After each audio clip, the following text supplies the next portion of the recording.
હે ભગવાન, હું તમને રડું છું.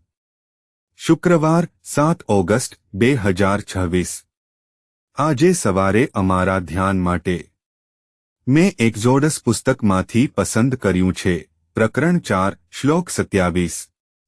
યહોવાએ હારૂન સાથે વાત કરી હતી. યહોવાએ તેને કહ્યું હતું, રણમાં જા અને મૂસાને મળ. એટલા માટે હારૂન દેવના પર્વત પર જઈને તેને મળ્યો અને ભેટી પડ્યો. સુપ્રભાત મિત્રો. જ્યારે ભગવાન વચન આપે છે ત્યારે તે વફાદાર છે અને તે કરે છે. ચાલો આ શ્લોક પર ધ્યાન આપીએ. આ સવારના ધ્યાનની થીમ છે ભગવાનની વફાદારી. મૂસા અરણ્યમાં હતો.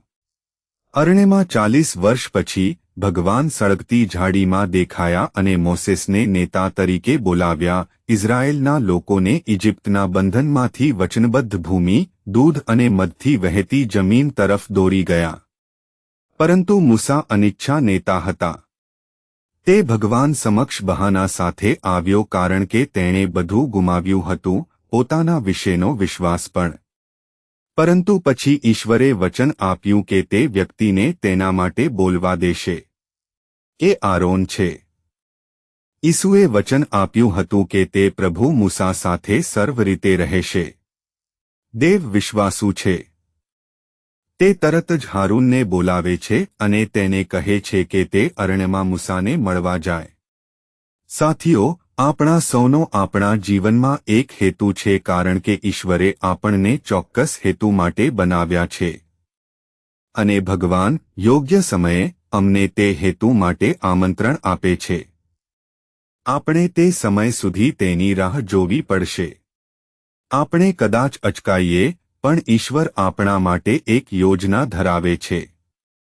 અને જ્યારે ભગવાન પાસે યોજના હોય ત્યારે તે તેના લોકોને વચન આપે છે.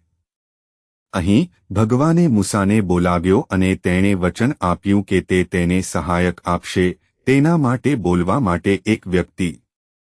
પ્રભુએ તરત જ હારૂનને મૂસા પાસે જવા કહ્યું.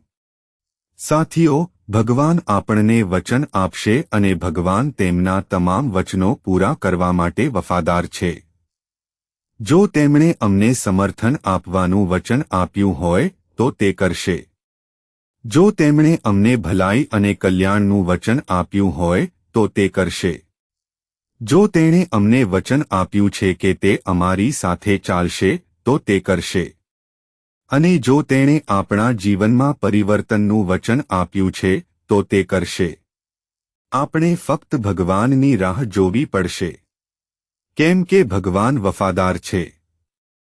પ્રાર્થના. કૃપાળુ ભગવાન, આપણા સ્વર્ગીય પિતા, ભગવાન તમને જોવા અને તમારી વફાદારીનો અનુભવ કરવામાં મદદ કરે છે. ખ્રિસ્તના નામે આપણે પ્રાર્થના કરીએ છીએ. આમેન.